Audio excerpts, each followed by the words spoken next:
नमस्कार दोस्तों, मैं सौरभ एडीगाता गणित ज्ञान में आप सबका स्वागत करता हूं और ये एक्सपोनेंट्स एंड पावर्स का 8 लेक्चर है। और इस लेक्चर में हम लोग कुछ ऐसे क्वेश्चंस को सॉल्व करेंगे जो यूजुअली सॉल्व करने के बाद तो आपको पता चलेगा कि बहुत इजी क्वेश्चन है, यूजुअली एक्सपोनेंट्स को सिंप्लीफाई करना है।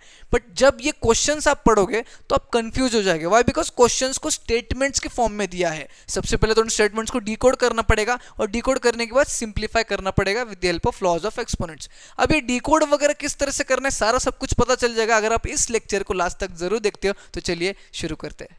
शुरुआत करते हैं आज के क्वेश्चन नंबर 1 के साथ। आज का क्वेश्चन, सबसे पहला क्वेश्चन अगर पढ़ोगे तो आप बोलोगे सर ये क्वेश्चन तो स्टैंडर्ड फॉर्म का भी नहीं है और एक्सपांडेड फॉर्म का भी नहीं है। फिलहाल ये क्वेश्चन नॉर्मल एक्सपोनेंट्स वाला क्वेश्चन है। बस ये क्वेश्चन आपको स्टेटमेंट्स में दिए ताकि आपको कंफ्यूज करे। ठीक है, स्टेटमेंट्स में आपको कंफ्यूज करा जा रहा है। स्टेटमेंट्स को डिकोड कर लो, उसके बाद एक्सपोनेंट्स के लॉज को लगा के आंसर को फाइंड आउट कर लो।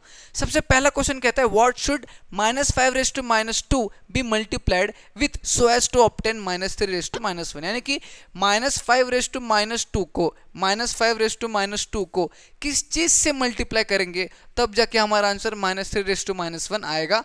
ये कह रहा है ये स्टेटमेंट। बहुत ही आसान सा स्टेटमेंट है, इसलिए आप बहुत जल्दी डिकोड कर ले रहे हो। तो -5⁻² को किस नंबर से, किस से मल्टीप्लाई करेंगे ताकि हमारा आंसर -3⁻1 आए। अब जो वो किस नंबर से हमें मल्टीप्लाई करना है, that is a what I have consider. एक वेरिएबल को कंसिडर किया ताकि आपका आंसर इजीली फाइंड आउट हो जाए। ए वेरिएबल कुछ भी कंसिडर कर सकते हो A to Z के बीच में। अब यहाँ पे -5⁻² को अगर मैं A से मल्टीप्लाई करता हूँ तो -3⁻1 आता है। ये स्टेटमेंट बन चुका है। यहाँ पे अगर A की वैल्यू निकालनी है तो इस चीज को जो है वो उस साइड लेके जाना पड़ेगा। बट ये चीज A के साथ मल्टीप्लीकेशन में तो वहां पर जाके क्या हो जाएगा, डिवाइड हो जाएगा। क्या हो जाएगा, डिवाइड हो जाएगा। ठीक है, तो दिस विल बी -3⁻1 अपॉन -5⁻²। अब आपको एक लॉ ऑफ एक्सपोनेंट तो पता ही होगा कि A⁻m is always equals to 1 upon A⁻m। ठीक है, A⁻m is equals to 1 upon A⁻m। ये तो आपको पता ही होगा। अब सिमिलर वही लॉ अगर हम लोग लगाते हैं यहाँ पे दोनों केसेस पे तो हमें क्या पता चल जाता है कि 3⁻1 इज 1 अपॉन -3⁻1। ठीक है, उसके बाद डिवीजन का साइन आएगा -5⁻²। तो अगर A⁻m का क्या आएगा, 1 अपॉन A⁻m, यानी कि 1 अपॉन -5⁻²।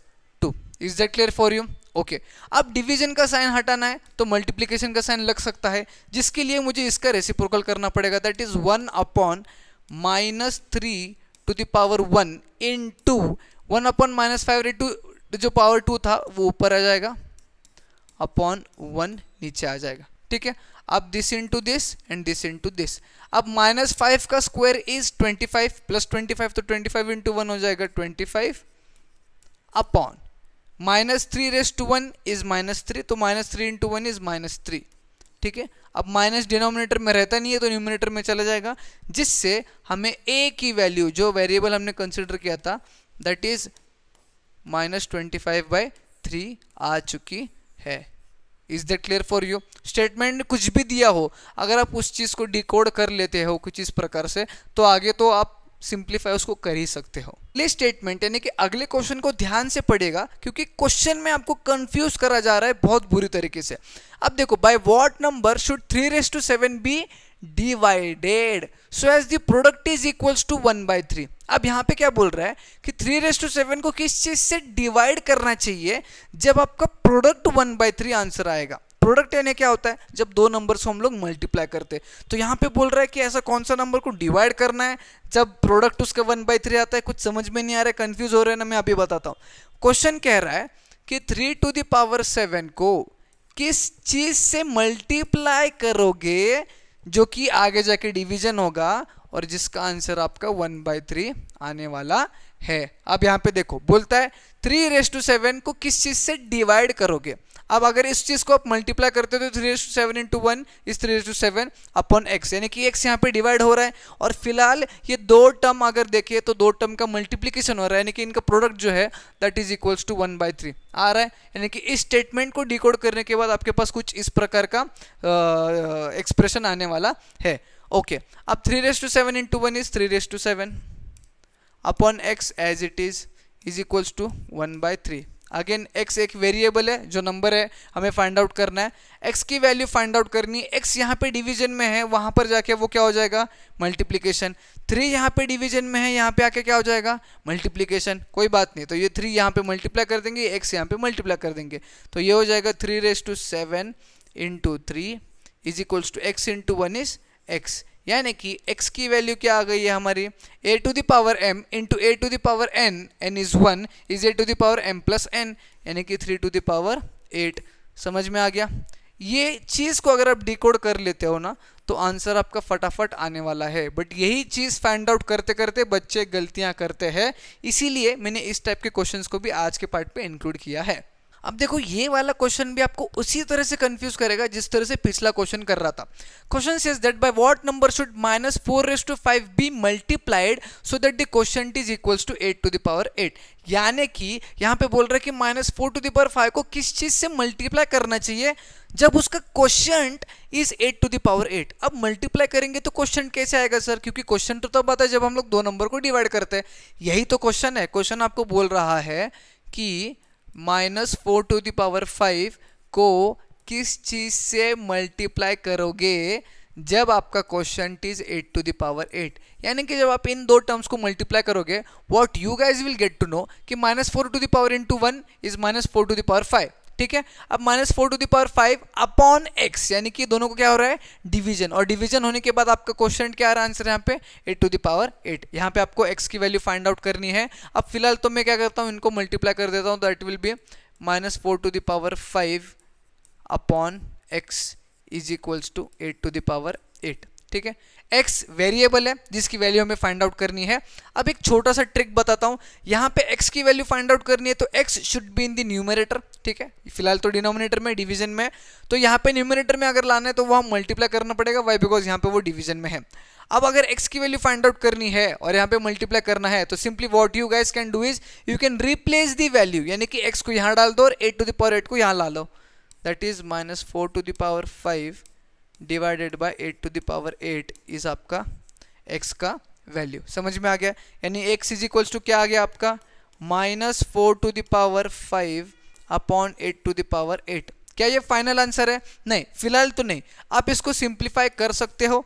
किस तरह से सिंप्लीफाई करना है मैं आपको बताता हूँ, और एकदम आसान से तरीका बताता हूँ, ताकि ये क्वेश्चन अगर आपके पेपर में आता है तो आपका दिमाग घूम नहीं जाना चाहिए। ठीक है, -4 टू द पावर 5 है, यानी कि -4 को 5 बार मल्टीप्लाई करना है, 1 2 3 4 5। ठीक है, उसके बाद नीचे दिया है 8 टू द पावर 8, यानी कि 8 को कितने बार मल्टीप्लाई करना है, 8 बार मल्टीप्लाई करना है, 1 2 3 4 5 6 7 8। ठीक है, 1 2 3 4 5 6 7 8। समझ में आ गया। अब यहाँ पे देखो, -1 2, 4 1 ज़र 4, 4 2 ज़र 8। ठीक है, माइनस था तो -1 लगा लिया, -1 2 -1 2 -1 2 -1 2। Is that clear for you? ठीक है, अब -1 into -1 +1 +1 into -1 -1 -1 into -1 +1 and again +1 into -1 is -1, तो यहाँ पे आ गया -1 न्यूमरेटर में।